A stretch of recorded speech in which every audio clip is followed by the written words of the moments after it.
FFF, my witchy friends. Wait, what did she just say to me?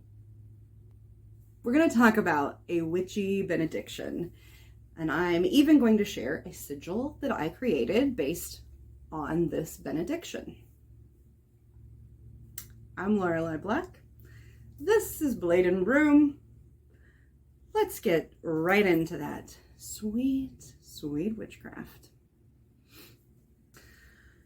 So there is a glyph, or more like an acronym, that gets used in written correspondence between tradcrafters. It's actually seen less and less these days, since we now largely write to each other on social media and we don't have those salutations and farewells. But back in the distant past, the late 1990s and early 2000s, when emails almost always followed a standard letter writing format, and our only social media was the new and innovative Yahoo groups. And then even further back into ancient times, when witches found each other via personal ads in the backs of spiritual magazines and could only correspond with paper letters delivered, we presume, by carrier pigeon. Back then, it was somewhat common amongst witches of a certain persuasion to sign off with a series of either 3 or 4 Fs. So Robert Cochrane's correspondence with the American witch Jo Wilson is where I first encountered FFF. In one of the early letters, when Wilson is clearly baffled by FFF, Cochrane explains that FFF is an old Saxon blessing that is still in use among members of the Faith of the Wise. He goes on to explain that it stands for flags, flax, and fodder, and that these things are symbolic for food, clothing, and shelter, or shelter, clothing, and food. 3 of our very most basic needs. So the blessing is akin to saying, may you always have what you need. There are also folks out there who use a 4th F, which signifies Frigga, the Norse goddess of fertility and sexuality. The inclusion of this 4th F doesn't significantly alter the basic intent of the blessing, in my personal opinion, as sex is also a basic human need or drive.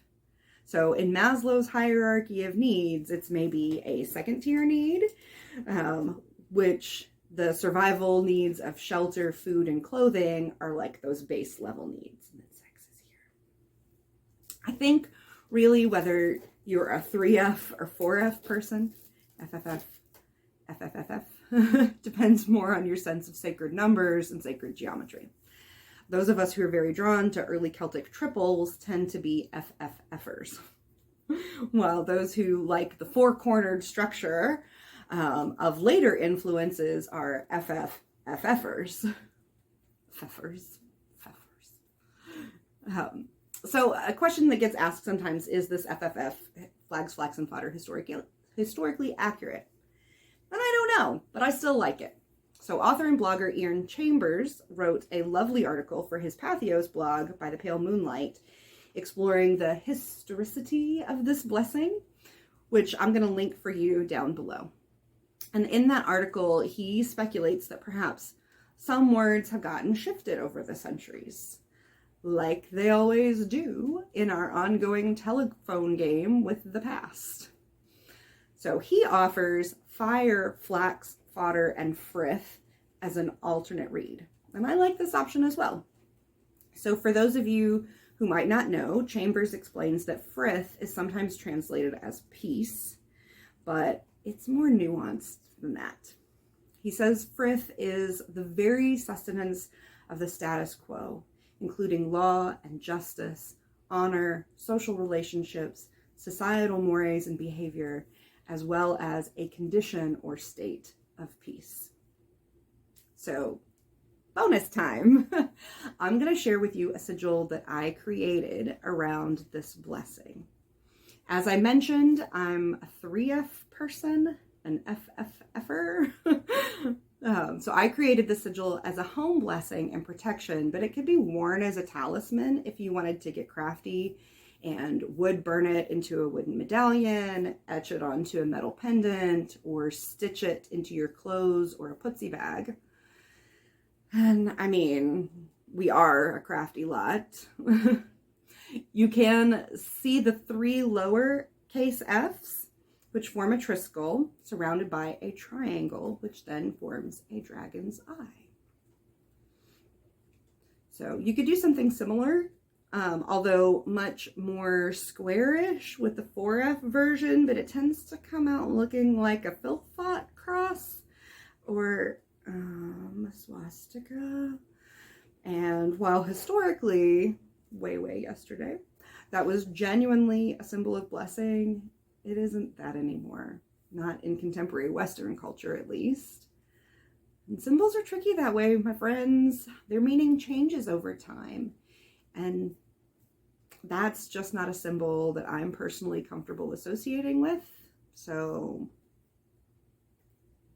you do how you want to do. That's all I have to say about that. At least for today. I can't wait to hear what your thoughts are in the comments. Have you come across FFF? Have you wondered what it meant? Do you use it? And have you worked with it in the same kind of talismanic way that I'm showing you today? If you found today's chat useful, encouraging, thought-provoking, bless me with the magic of the like button and tell your witchy friends the good stuff's happening over here.